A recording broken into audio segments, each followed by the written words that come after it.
I mean, Pilch, you'll know that Tony Bloom will go again. There's no doubt about it. I think it's really important that Hearts keep Derek McInnes. That's a major. That's the first tick in the box. Make sure he goes nowhere. But I do feel I'll be surprised if Celtic and Rangers are as vulnerable next season as they have been this season, both of them at the same time. Possibly. You then, excuse me, you're then putting your trust in the same boards that made these decisions this season. That's a good point. I think they will be better. In terms of Hearts would they have a better chance? Maybe not. Doesn't mean they're not going to have another chance. They will likely have Europe to contend with this season. But again, if all three are having to cope with Europe, look how Rangers and Celtic coped with it the first part of this season. It wasn't that well. But again, there's so many kind of variables that can happen with Celtic. You don't know what they're going to look like next season. In terms of Martin O'Neill staying, if you're this board having made that Wilfred Nancy decision and then rectified it, that might be the easiest option for them to say, Martin, please come back. This is working. In terms of Rangers, I would imagine Danny Rowe will still be there. He'll get money to spend. We've seen that money to spend doesn't necessarily guarantee it.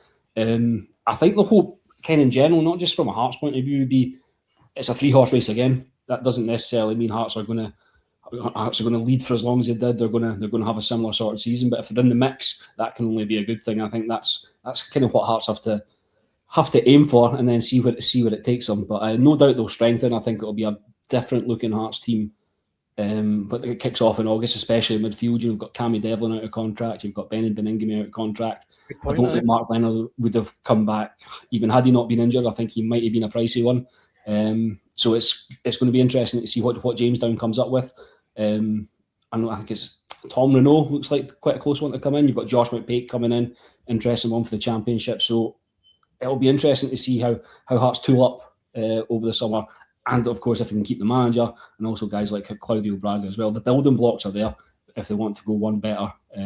But they might find it a bit more of a sterner challenge from the big two next year. I suppose we'll see. But there's nothing to say that Hearts can't rise and meet it either.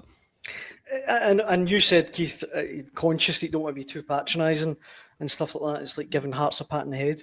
But look, when it all settles down, they've split the Old Firm. If you'd said that to them the first day of the season, they'd probably have taken it. They're into the Champions League qualifiers. They came within 4 minutes. Of course, so. Of winning the title. It's too painful. It's too raw for Hearts right now. It's going to be really difficult for Hearts to see an upside to this. And I do think there'll be a bit of anxiety now about what does happen with Derek McInnes. You've got a potential Scotland job becoming available after the World Cup, depending what happens with Steve Clarke. And would it surprise anybody if Rangers knocked on the door to try and get hold of Derek McInnes now? I'm not sure I'd be surprised. I know Pilch is saying Danny Rowe will probably go again. I'm not sure about Danny Rowe's longer term position here. And I'm not sure if there is genuine interest from Germany. I think that's an elegant exit strategy for everybody concerned. So, would you rule out Rangers asking the question about Derek McInnes? Will that to happen? I think Hearts would have to resist it and resist it really strongly. And Derek McInnes would then also have to think about the lure of potentially taking Hearts a stage further next season in the league, but also Champions League football. So it wouldn't be a no-brainer. But I think that for me, if I'm Tony Bloom, right now, I'm sitting down with Derek McInnes. I'm giving him a big cuddle because he probably needs it. And I'm saying, what do you need from me for next season? What do we need? You tell me you've got it. I would say I'd add on to that as well, Keith, that it cut to not that picture of Tony Bloom, but it cut to Tony Bloom at the game today. I think it must have been after the end, and he had a look in his face. He's not a guy that likes or is used to losing. No. Like he won't accept that.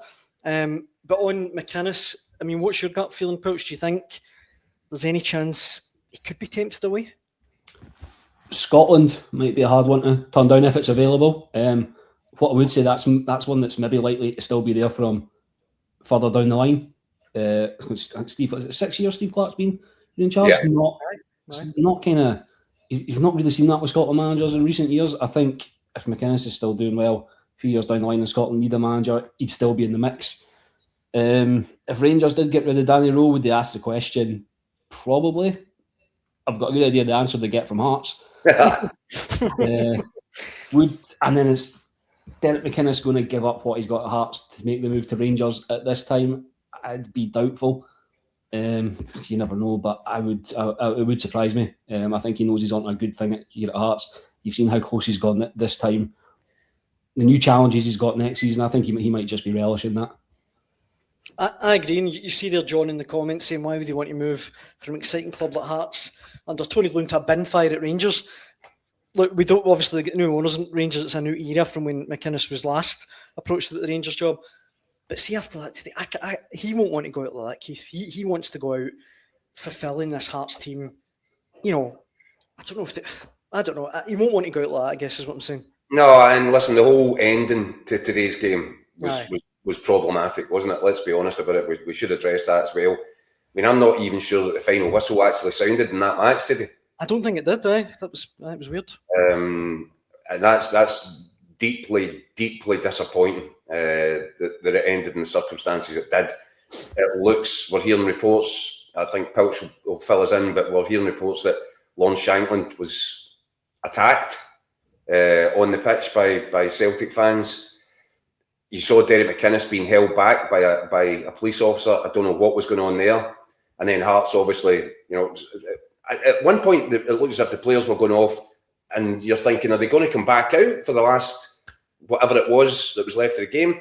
I think probably common sense prevailed there, because Hearts weren't going to score 2 goals in however many seconds were left. And it was probably best just to get out of there. But I think it's deeply regrettable that it's ended in scenes like that. It's a disgrace. And after what happened in the Old Firm game, and there's still an investigation going on to the pitch invasion that happened there, you know, Celtic supporters, I know it was an exciting moment, but you just can't behave like that. It's embarrassing for Scottish football. And we've been so proud of Scottish football and so proud of this whole league story.